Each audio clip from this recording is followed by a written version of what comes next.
आवाज खाली आणि हात वर केला तर सांगतो तुम्हाला, शहाणपणा करू नका. बोलता येत नसेल तर बोलायचं नाही, कळलं का? चला बाहेर तुम्ही तिथे.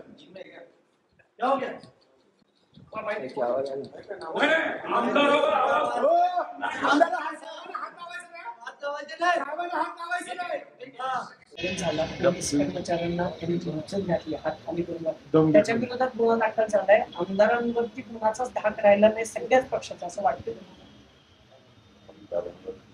म्हणजे आमदारांवरती धाक राहिला नाही का, कंट्रोल राहिला नाही का?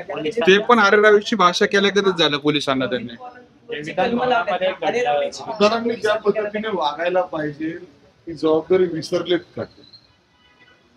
रोहित पवार विसरले बोलून विचारतो की तू काही विसरलाय का? म्हणून तर पुन्हा दाखल झाला. म्हणून दादा ते दादा तुमचं तर ऐकत नाहीत का? मला ह्याच्यामधलं काही माहिती नाही. मी कुठं नाही सांगत. परवाची प्रेस झाली माझी मुख्यमंत्र्यांची डॉक्टर मुख्यमंत्र्यांची, ती झाल्यावर मी रातोरात तिथनं निघालो आणि डायरेक्ट मी बारामतीला गेलो. काल मी दिवसभर बारामतीला होतो. आजची मीटिंग आम्हाला घेणं क्रमप्राप्त होतं. त्याच्यावर दुपारी पर्यंत काही तालुक्यातली कामं सगळी उरकली आणि 4 वाजल्यापासून आल्यापासून इथंच आहे. हे मला तो गुन्हा दाखल झालेला आहे. म्हणजे मी अक्षरशः आज तर पहाटे 4 ला उठून 5 ला काम केलं.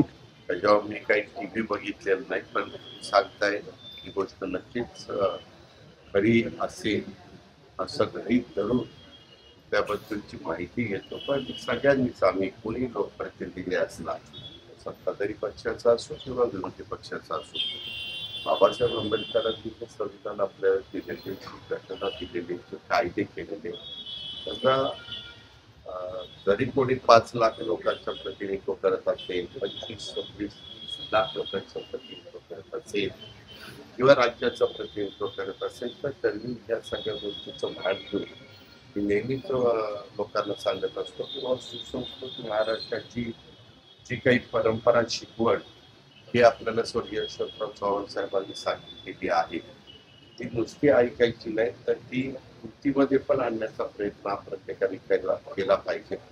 कधी कधी लोक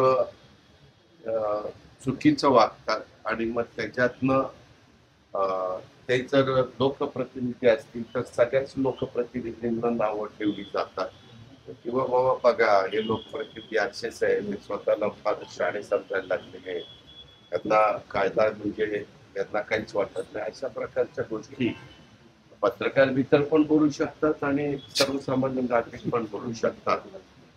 तो त्यांचा अधिकार आहे. त्याच्यामुळं हे माझ्यासहित कुणी करता कामा नये. आम ठेवून तारतम्य ठेवून वागलं पाहिजे. धन्यवाद.